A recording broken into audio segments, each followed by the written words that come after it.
My face currently feels like I've been run through by Tom Stewart. Puts it to the top of the square. Oh, beautiful little fist in there by Dale. Crucial centimetre moments. He definitely has a bit of the Belcho spirit. As I have a bit of the Belcho spirit.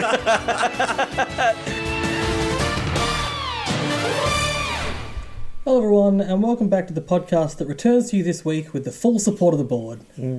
My name is Jack, the interim president, and I am joined by Alistair, our interim CEO.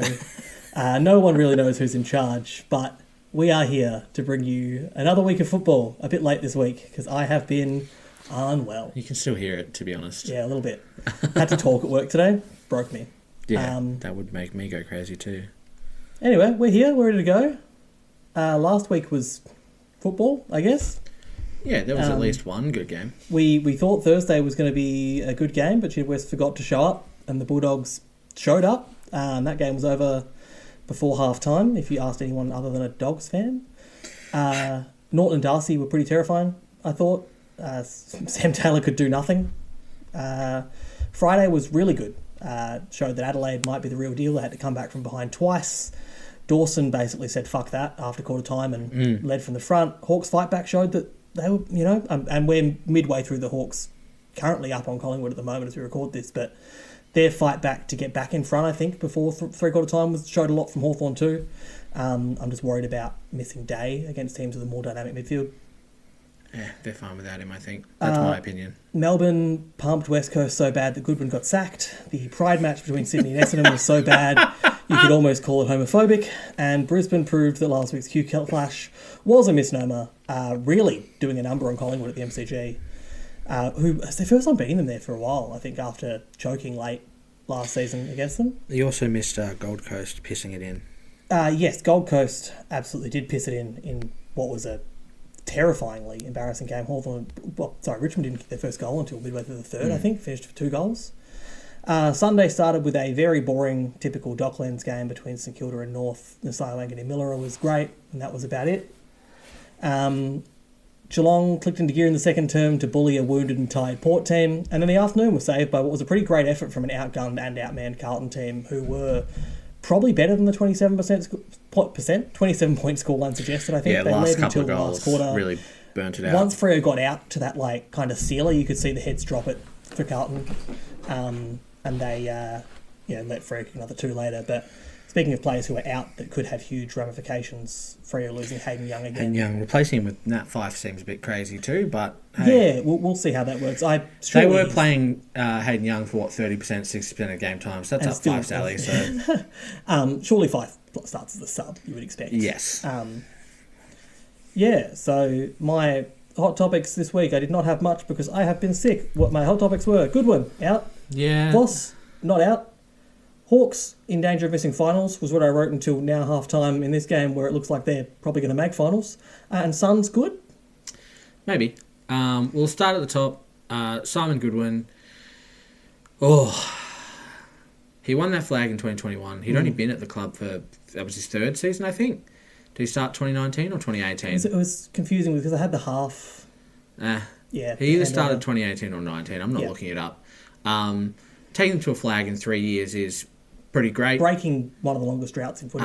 He then, either in 2022 or 2023, took them on a 11-game winning streak where they looked like they were literally impossible. Yep. Impossible to beat, sorry. And then they all went downhill. And it's not a personal thing. They've still had much the same players. Mayer's gone backwards. Lever's gone backwards. Petrarca has been up and down. Oliver has gone well backwards. And Max Gawn is still probably the best ruckman in the game. Unless you ask Sydney fans, maybe. Or North fans. The other big drop-off has been Bailey Fritsch as well. Yeah. He went from kicking every goal he possibly could to missing a lot. And that probably doesn't help Simon Goodwin.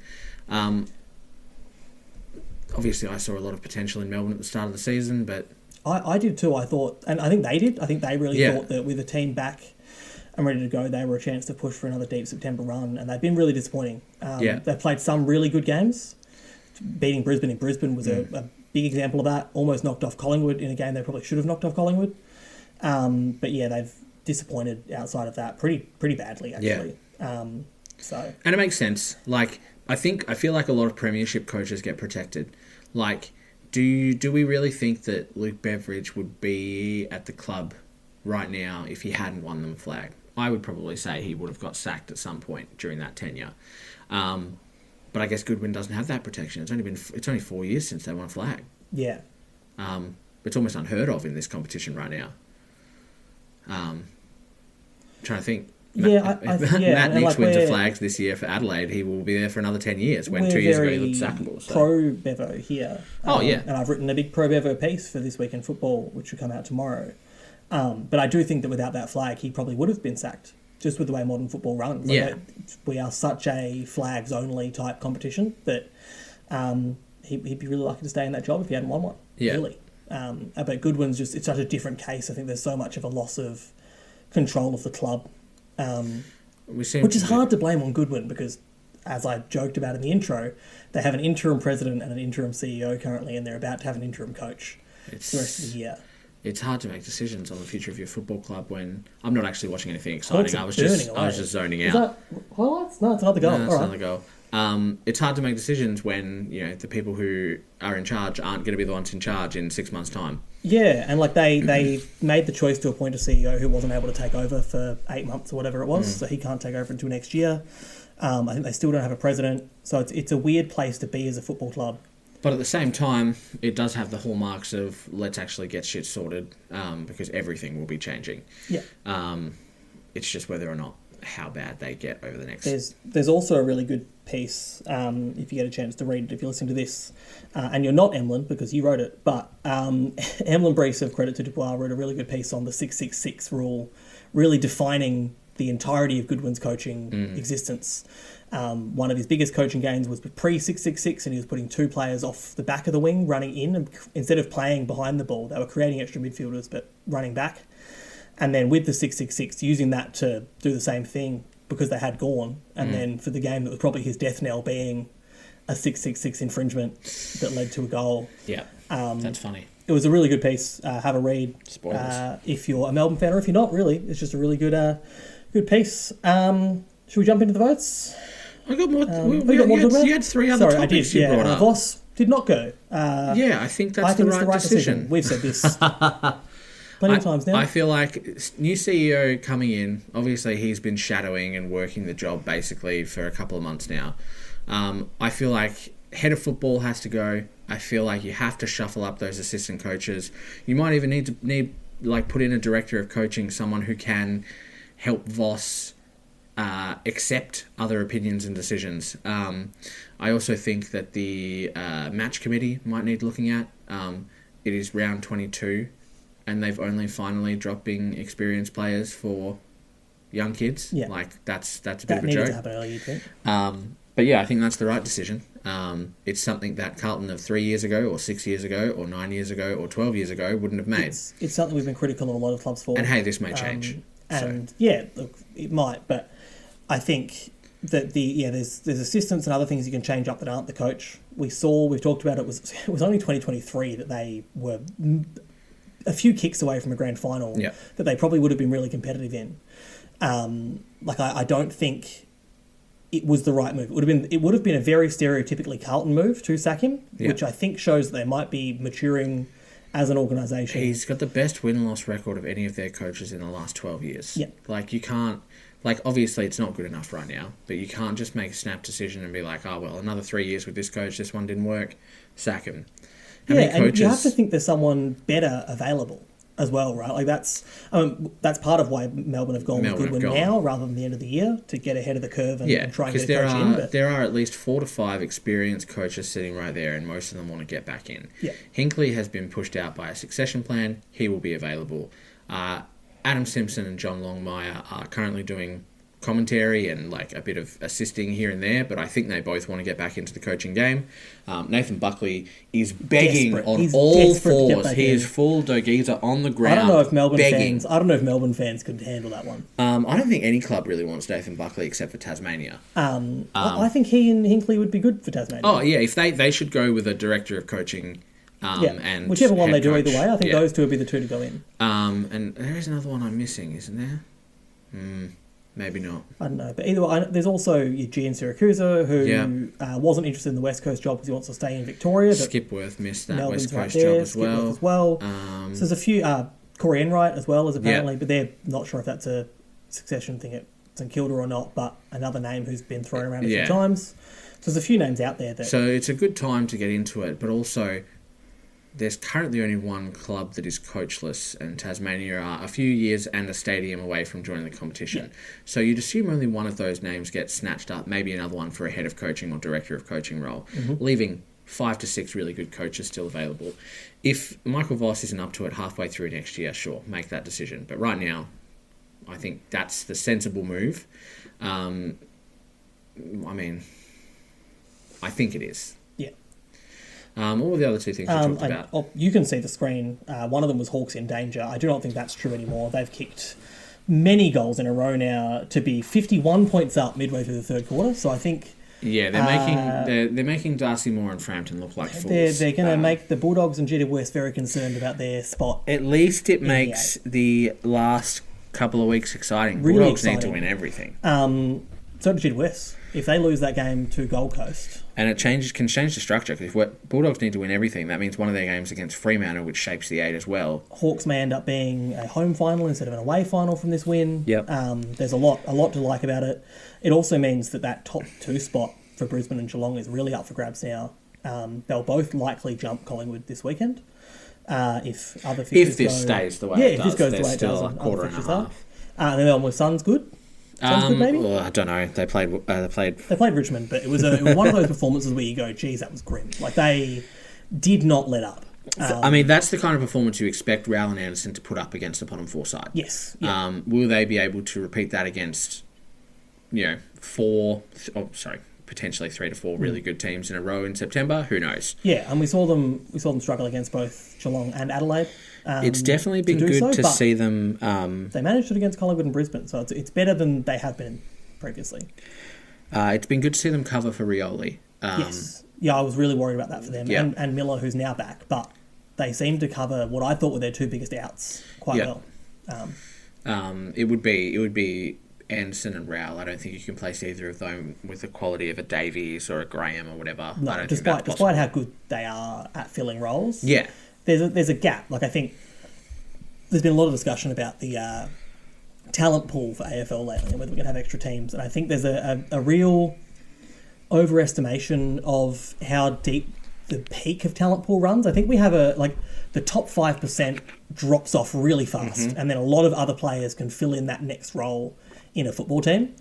And that top 5%, if you just spread one of those guys to another team and then bring in that next layer, it's fine. I guess the Can't problem, lose you too can't many really of use those Gold people. Coast as the example of that, because they have had the time to develop Yes, kids, not only through the academy but through their 50 list spots, where other teams haven't had Yes, the that is advantage true. of being able to hold on to a Davies for an extra year or 2, Yeah. run on sentence, breathe, or invest in your Grahams or your Reeds, etc., who might take longer. I don't know. But I think we've seen plenty of examples with like your Ned Longs and your Sean Manners and these kinds of players who've come in and played really good roles for quality teams. That it's not a talent pool issue; it's a quality of group and coaching issue. And sometimes players just aren't getting that opportunity because of list spots. Like, it astounds me, and I'm still mad he didn't get picked up by Cullen, but Liam McMahon has not been on AFL list for 2 years.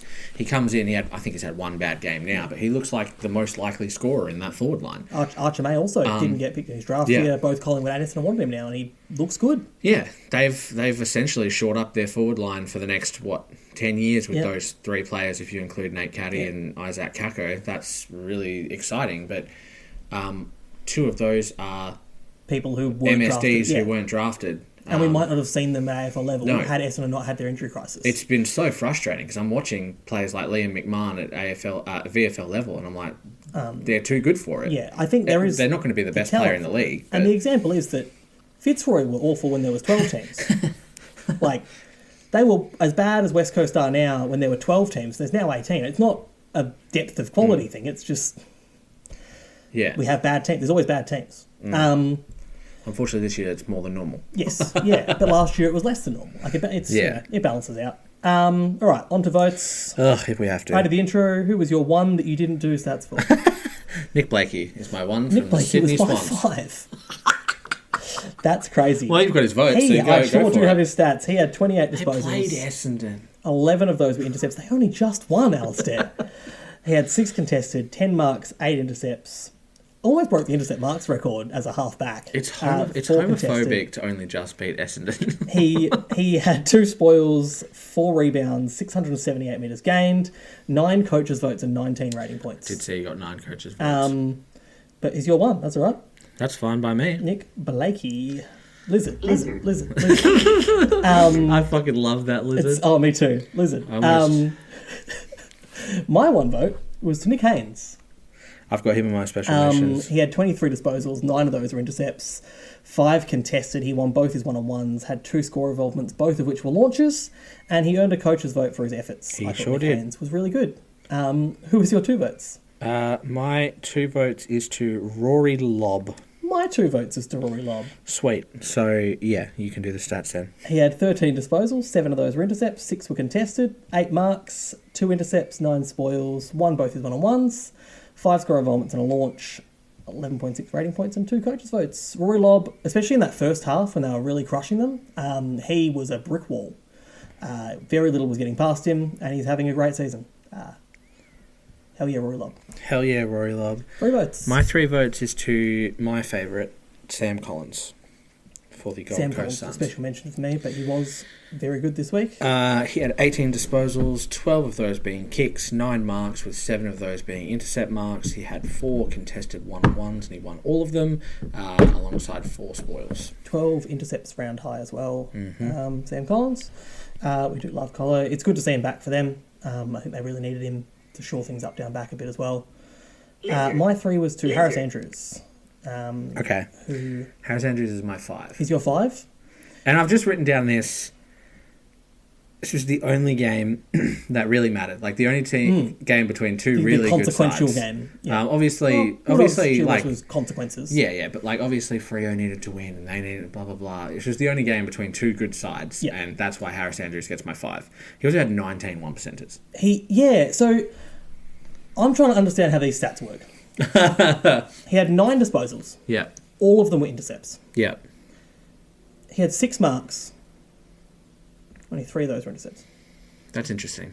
which means he didn't dispose of it after 3 of his marks. Maybe he took 3 marks. On sirens, or Yeah. there was free kicks paid after Well, the you'll mark. have to go back and watch the game. I'm not He had doing it. 15 spoils alone, plus the 4 1%ers additional. Yeah. He had only 1 rebound, but he had 3 score involvements. 2 of those were launches. He was awesome. He's a 5 voter for me. Yep, that's fair enough. So, You've got to do your 4 and I've got to do my 4. I think it's evened out, right? yeah. So, your 4 Jordan Clark. is Jordan Clark. Okay, mine was not Jordan Clark. So it's not very often I go to a football game because my team only plays here once or twice a year, and I see a player in the first quarter and go, oh, if they keep doing that, I'm going to get very annoyed. And by about 3/4 time, the other Carlton supporters around me started being like, God, I wish that Jordan Clark would get knocked out. Not what I was asking to happen to him. I just wanted him to stop doing so well. But it was extremely frustrating. He was showing up at every single opportunity like an annoying little fly. 30 disposals, 21 kicks, 8 intercept possessions, and like 750 metres gained. He was everywhere, and it was frustrating. Yep. He's quite good. That's Yeah. It's when he gets those penetrating kicks that basically go from the back line to it's now in the forward Yeah. line. And he did have quite a few of those.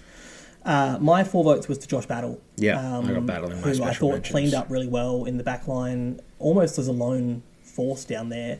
He had 22 disposals, 9 of those were intercepts. He won all 3 of his one-on-ones, had 7 rebound 50s and 2 score involvements. 1 was a launch. They didn't win that game, but he was really, really good. Along with my special mention from that game, James Sicily, and my other special mention, which wasn't Sam Collins, because I had him as well, was to Josh Worrell. Yeah, I've got Wilkie, Worrell, Battle, Christian Salem, and Nick Haynes in my special mentions. Nice. Shall we move on to stocks up, stocks down? Lizard. So I will do my stocks up, stocks down while you try and find one. Lizard, I heard that. The audio didn't. Shame. So my stocks up. It's a nice long one, so I'll give you time. My stocks up is the reason I wanted to roll straight into that off the votes was to Josh Worrell's All-Australian chances. We've obviously been watching Adelaide's backline pretty closely for the last 24 months. Your main point, I think, over the last couple of years was that Borlacey wasn't AFL standard yet. No. And he's not in there. Nowhere near the side. And the backline they've had available this year, I think, sure is.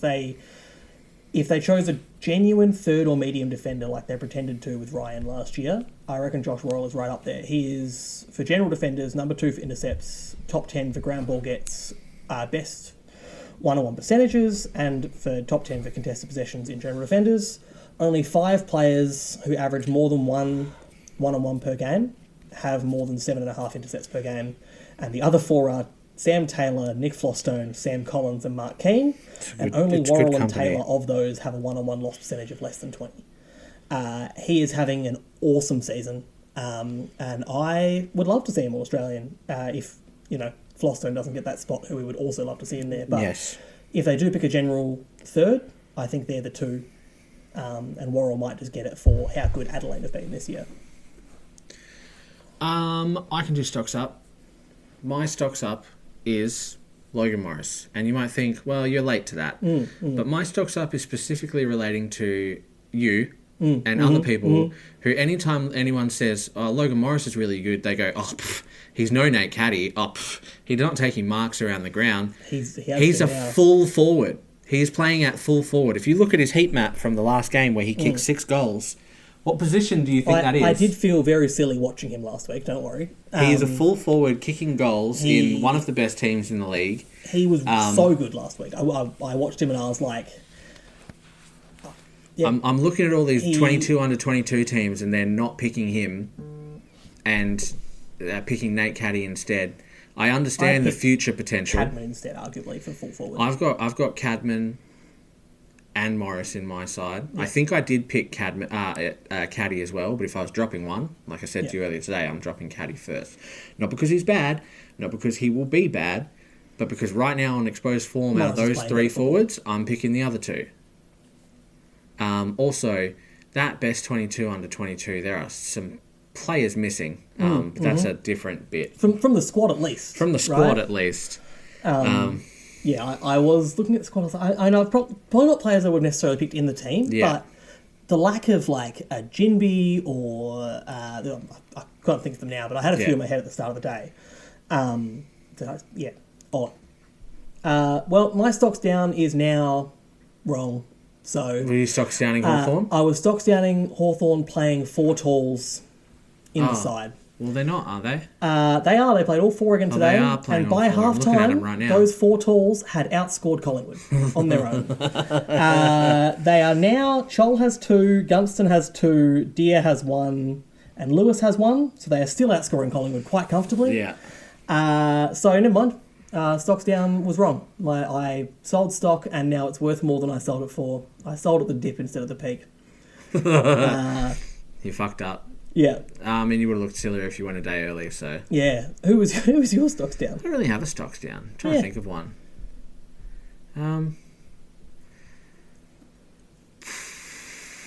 Football? Yeah. It's hard because we've been so harsh the last couple of weeks on there are no good games. It's only good teams playing bad teams. But, that's what happens at this time of year, right? Richmond have been so good this year, but look at what they dished up against They're Gold petering Coast. out, and they're going. Not every... West Coast got pumped by a team that was playing Jai Cully, so... And, West Coast with no Reid, Richmond have got a lot of their kids out, and it's hard for those teams who are bottom 6 now to have a reason to put in the effort they were earlier in the year. Yeah. The only one who wants to still try is North, and they're not doing well. Yeah, well, I mean, they almost got back over St Kilda. I reckon if Wanganeen Miller wasn't there, they'd probably win that game. If only Wanganeen Miller could end a few more coaching careers. Before his career's done, he might. My other stocks down is just ACLs. Fuck them. Yeah. It's so tragic. I hate them. So, fuck them. Yep. I'm selling all my stocks in ACLs. It was a live one that I went, you could see what it was. Buying stock in the people that do the surgery, I guess. Twist and the pop and the brutal. All right, so I got you to... I did do this. I did do the extra homework. So we're pretending that we are... Tasmania. And that for some reason, for something the clubs and players would never allow to happen, but for some reason we just get to pick 5 players from the league. Yeah, we're playing AFL 26, Yeah, and we we're are trading in we're trading the shittest player ever and pick one for... whoever we want. Whoever we the want. best 5 players. And they accept it because they're stupid. Yeah, so who's your... We'll start from 1. I haven't done mine in order. Do you want me to put them in order? Yeah, why not?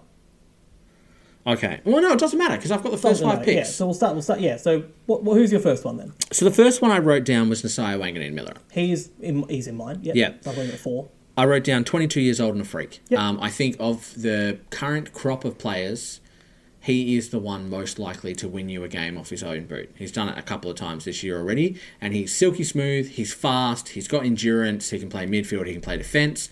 We've seen him play forward now as well. So I genuinely think he should be one of the first 5 picked. Yep, I totally agree.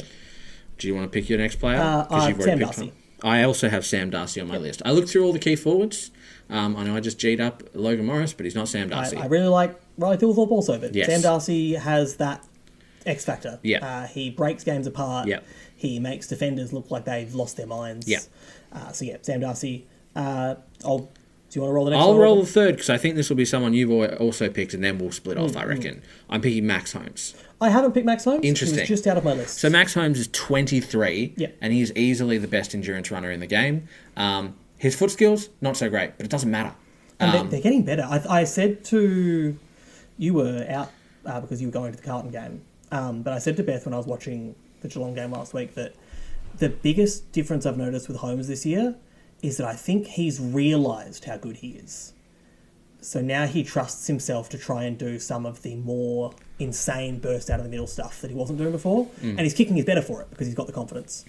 But yes, he was one of my thoughts, but I didn't get him in there. I'm just going to interrupt this to do your stocks down, make it funnier. Lloyd Meek has just kicked his 3rd goal, and Gunston has also kicked a 3rd. Cool. So, Cool. Good. Yep. so I guess you go with your 4th because it won't be the same Nick as mine. Dacos. I have not picked Nick You did not pick Dacos. Nick Dacos in your 5. No, and I can give my reasons, but you give your reasons for picking him first. Look, I think that with a strong enough core, which we've obviously picked with these teams, you can feed him the ball like Gold Coast did Ablett when he was playing for them, and he is a good enough ball user and decision maker that it would work. I totally agree with that, and that's why he's on my short But list. also, Wanganeen-Miller can play that role. I think he's just a little bit too greedy.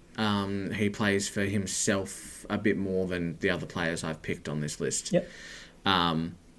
My 4th pick, and it's controversial, I had to pick a key defender, and I know he just got I didn't. pantsed, Funnily enough, but I'm picking Sam Taylor because he's 25. I did think about Sam Taylor. So I the didn't best pick part him. about picking him is not only is he 25, so he'll play for another 7 to 8 years, he would be a general for that back line. So no matter who you bring in, he would be the perfect person to learn them.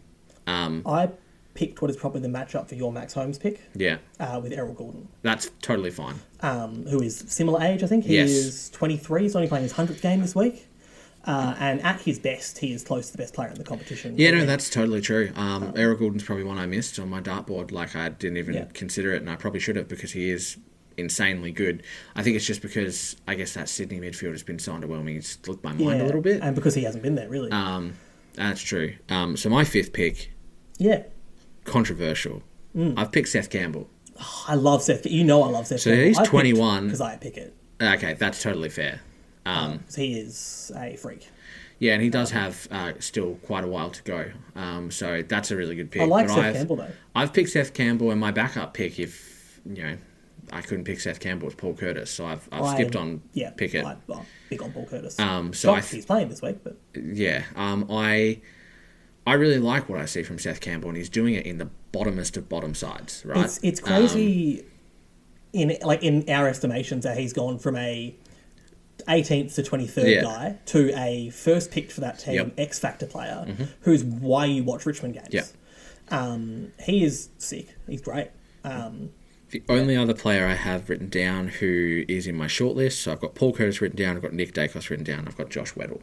He was a shot for my 5th, but I think the most important ones you have to get right, 2 midfielders, key forward, key defender, small forward, hardest position to pick in football. Yeah, small forward's a huge one. So roll it through. I'll take Pickett. I would take Curtis. I would take Campbell. Any of those will be fine for me. Yep. Yeah. I rate that. Someone did ask, I put out does anyone have any questions since we're starting on footy day? And it was who's the pick for the flag, and I think the best way to do that is seedings again. And I think I'm still on the same 4. I think I was changing my order. I think I'm Brisbane 1, Geelong 2, Collingwood 3, Adelaide 4. I think. Just based on the last few weeks. I think Collingwood can get it right again. They've obviously got a really great system, but the players that are coming in and out are breaking that structure a bit. They can't replace Howe with a role player. They haven't been able to have DeGoey go in and out the way he has with role players taking his spot. And they've lost. This will be, if they lose this, it'll be 4 of the last 5, I think. So it's slowly taking its toll a bit. We saw Freo and Brisbane both out Collingwood them a bit late in games. That Cam Rayner goal was the ballsiest thing I've ever seen. But teams doing that same Collingwood game and also learning how to not get sucked into it. They might be able to counter it. They showed a little bit of against Freo, but it's dropped them from 1 to 3 for me, I think. I have similar but different seedings. I have Brisbane at 1. Yep. I don't think that's arguable Not at this exactly point. controversial, is it? No, they've had one bad game in the last however long. Yeah, I have Geelong at 2 just because I think their experience is crazy. I know they've got a lot of young players, and that's the most exciting and annoying thing about Geelong. Yeah. But I think the experience is there. It's the ability to balance your Henrys, your Dangerfields. And I feel like with- it could be a crazy end season if Geelong win the flag. Just quietly. You've got players like Blitzarves and Duncan and Dangerfield and all of the They're just likes. going to repeat the Dangerfield retires. So How many of them walk away? Harley wins a flag, retires. Ling wins a flag, Yeah. retires. Selwood wins a flag, retires. Danger wins a flag, retires. So you've got so many there who might just be like, all right, that's enough. Yeah. So I've got them 2. I don't want to. This all depends. I think I'm going Adelaide 3. Yeah. They are going to get red 2 hot. home finals, guaranteed. Yep. Almost impossible for them to not finish top. My 4th seed depends on how the ladder finishes. Fremantle have such good form right now. They're the second best form team in the side. And with this result going this way, they If could still finish Collingwood top lose, 4. they could finish top 4. They wouldn't get a home final, No. obviously, but they would get a second And chance. They've beaten Gold Coast on the Gold Coast, and Yeah. they've beaten Collingwood in Melbourne this year. So, How did their match up against Adelaide go? I don't remember. me neither. But yeah, I 4, depending on finals, it was either Collingwood or Fremantle. Yep. I then- don't think Gold Coast, Hawthorn, GWS or the Bulldogs can win it. I love the Bulldogs, but I can't see them winning 3 games in a row against top 8 sides. But gee, they showed how scary they can be on the weekend. Yeah.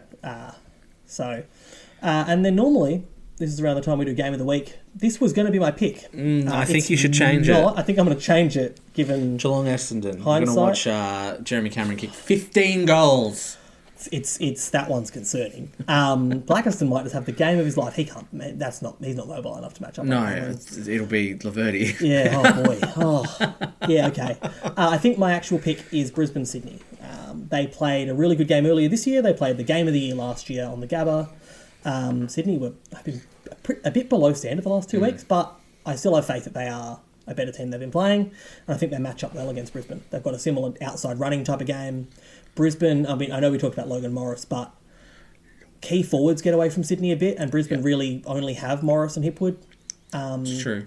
And I think Wicks can play on whoever's playing that extra role down there as the marking, whether it be Rayner or Cameron. So I think that's my game of the round. I don't disagree. I'm interested in both the Saturday night games. Carlton Gold Coast. I think that Carlton have the inside mids to match Gold Coast's biggest strength. Yeah. But I still think Gold Coast will be far too good. They're both games where it's like the old Freo and the old Gold Coast are huge watchers in these games. But the way they've been playing this year, I expect them both to win. It's something like Fremantle have never beaten Port at Adelaide Oval. Yeah, ever. Ken's last chance to keep that record running. Yeah, so it's an interesting one. I think both of those games are quite interesting. I don't know. I feel like the favourites will win. I feel like Fremantle and Gold Coast will win those games, but I wouldn't be surprised if they were a bit closer and more exciting than you think. Although we'll get to Saturday night and I'll be like, Fremantle won by 60 and Gold Coast won by 80. Let's move on. Also, Dimmer at Marvel. Yeah, that's fun. Especially after losing to Richmond there earlier this year.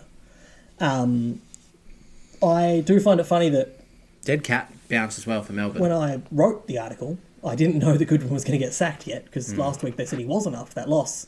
But the only coaches that Bevo has a losing record to, 2 of the 5, he won't be able to get a chance back now because both Goodwin that and sucks. Hinkley are on the way out. So he'd have to win a lot of games against Lyon and Scott to make up for it. But yeah, it was one where like Goodwin really had the wood over Bevo for a long time. It was embarrassing. Even in years where it didn't matter, Yeah. or it didn't make sense, like the ladder positions were the wrong way around. And this would have been one of their chances to get one back, but he's going to get one against an interim coach. So Hey, and he might lose to that. He might lose to that, and then it might well, just never. I did that off multiple games, though, and I didn't count ones because otherwise it's too long. Yeah, the dead cat bounce is interesting. It is. It's always fun to. Especially- It's like they just say, I don't have a game plan for you. Just play however the hell you want. And the freedom is chaos. Yeah. I do. It's an interesting one because the support of the boys definitely seem to be behind Goodwin. Like all of the You were gonna say bored. support of the boys. Everyone who was interviewed this week seemed disappointed with the board's decision. I feel like that's common, but it's less common to see it in presses as much as we saw it. Gorn, obviously, ever the smart talker on the radio, was not that way about it. He was like, whatever's best for the club, all this kind of thing. But for the other players we saw spoken to, it didn't seem like they were stoked about the choice. I think there's also players that have signed long term there that have just been told, Your future is now not what you thought it was going to be. Yeah. Yeah. and I mean, maybe that's a good thing. Maybe Petrarca should get out of there. Yeah, look, maybe there's a few players that should for both the club and themselves. They've got a really good young core They at do. the moment. Their youth is great. The Tholstrips and the Yeah, whatnots. Sharp and what's one I can't think of? There's more. There's more. Langford. Langford's and good. The other one. Xavier Lindsay looks like Lindsay, he's going to be a good that's it. winger. Obviously, you've got Bowie's still pretty young. Hopefully, if one of Lever or May leaves, they can put Petty back in the back line again. Yeah, it didn't go so well this year, but Yeah. But anyway, it is what it is. yeah, Across and I the mean step. the grass is always greener. Yeah, and they might get in a great coach who revitalises the group. Yeah. Like, I don't think any of the Richmond boys thought that losing...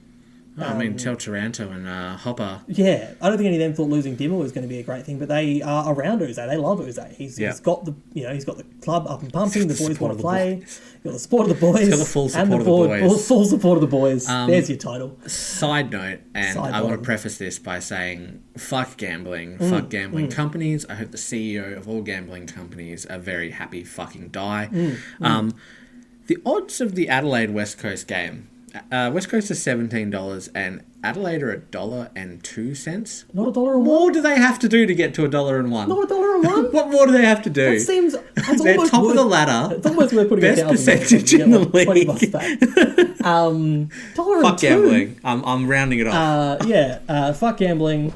Let's go gambling. Vote Pat Voss in all 22 positions in the 22-22. There's no rucks this year, so your ruck has It's to be embarrassing. Darcy. Pick a ruck. I Pick a don't ruck. care. Who would it be? Brian? Is he under 22? I don't think so. Toby Conway hasn't played a game this year. Fuck, who would it be? Yeah, it's brutal. Okay, maybe there isn't one. Hold on, let me just go to Wheelo, so Yep. rock by age. This is how we're ending the podcast, quickly scrambling to Willow. Sweet, the podcast ending. Um, How do you check? AFL Player players. stats. Position ruck. Sort by age. Oh, it would obviously be Vigo Hugo Vicentini Vicentini. and Dante Vicentini, dual rucks. Ned Moyle's a year too old. Yeah, Ned Moyles, because he would be the next best. Brian's also 2 years too I old. mean, Nick Madden was good in a few games he played. Vigo Vicentini. There you go. There's your 22-22 ruck.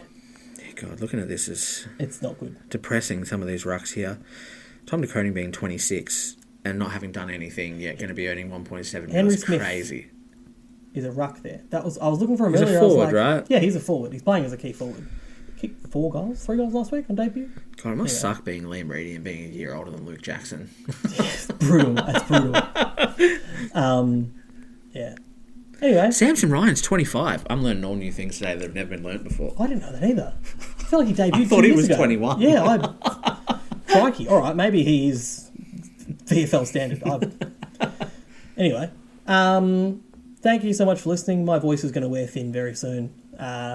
And What do you mean soon? this It already has. It's croaky. What is the score as I turn around? They've just kicked it's- another goal. Oh, is it another goal or is it 3 goal time? No, another goal. Another goal? To Hawthorn. So I think it's 15 goals to 4. Holy dooly. Collingwood, get your shit together. No, don't. This is going to be their most recent 10-goal loss at this point. That was another stat I I'm found. sure they'll even it up in the Another last stat I one, found for my Bevo article is the Bulldogs haven't had a 10-goal loss since the 2021 Grand Final.